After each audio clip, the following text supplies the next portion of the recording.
Good morning, students. Today we will be discussing about a very new topic that is span of management. It is also known as span of management or span of control or span of supervision or span of authority. So different terms is used for the same concept. Now let's move on to what is the meaning of this span of management or span of control or span of supervision or span of authority. So it refers to the total number of the subordinates a superior can effectively manage. So that is the meaning of span of management. So how many people can be effectively managed by a superior? So that is the meaning of span of management. Now, let's see what are the factors determining the span of management. The capacity of the manager.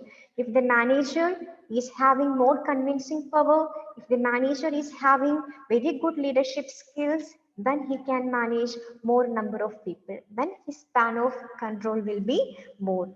Capacity of the subordinates. If the subordinates are very good, they are very good in executing the orders of the superior, then in such a case also the span of management or the span of control will be more than the nature of the work. If the nature of the work is simple, if it is not that complicated, or it can be easily communicated, or it can be easily done, in such a case, the span of management will be more. Degree of planning. If the degree of planning is more, the span of management also will be more. If there is a systematic planning for the managers, if there is a meticulous planning for the manager, then he can easily delegate the task to the subordinates and he can easily evaluate their performance.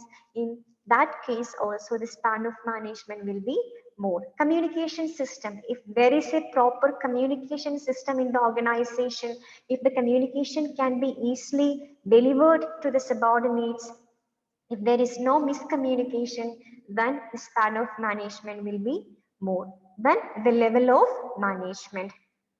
The physical location also influences the span of management. So there are two types of span of control. It is wider span of control and narrow span of control. Let's see what is the speciality of this wider span of control and narrow span of control. When the number of the employees under a superior is more, then we call it as wider span of control. When the number of the subordinates are less under a superior, then we call it as narrow span of control. So this is an organizational structure that represents narrow span of control. And there are advantages as well as disadvantages for this narrow span of control. And this is an organizational chart that represents this is an organizational chart that represents the wide span of control. From the figure itself, it is clear that under the manager, the number of the subordinates are more. I hope you are clear about the concept of narrow span of control and wider span of control. Now we are moving on to the new concept, management by objectives, and later on we will see what is management by exception. The concept of management by objectives, we can say that management by objective is a process. How we can call it as a process? Because here in this process, the manager and the subordinate, both parties come together and they will fix the objectives of the subordinates, and the responsibilities and the task is clear to the subordinates. Here the manager makes it clear to the subordinates, and what is expected out of the subordinate, that is also clear to the subordinate. And at a later stage, say for example 1 month or 2 months, both of them will come together and they will evaluate the performance of the subordinate. If there is any drawbacks or if the manager is not happy with the subordinate, then they can change the plans, or the manager can help the subordinate to improve on his performance. So this is the concept of management by objectives. The next one is management by exception.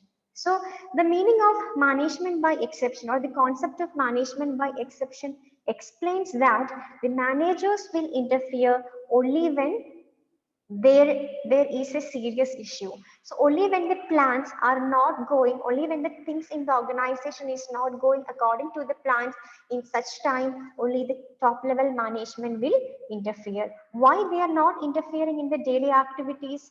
Because they will not, they do not want to waste their time by interfering into the daily activities of the organization. Their valuable time they will invest in strategic planning, policy creation, and policy creations and creating the rules and regulations of the organization.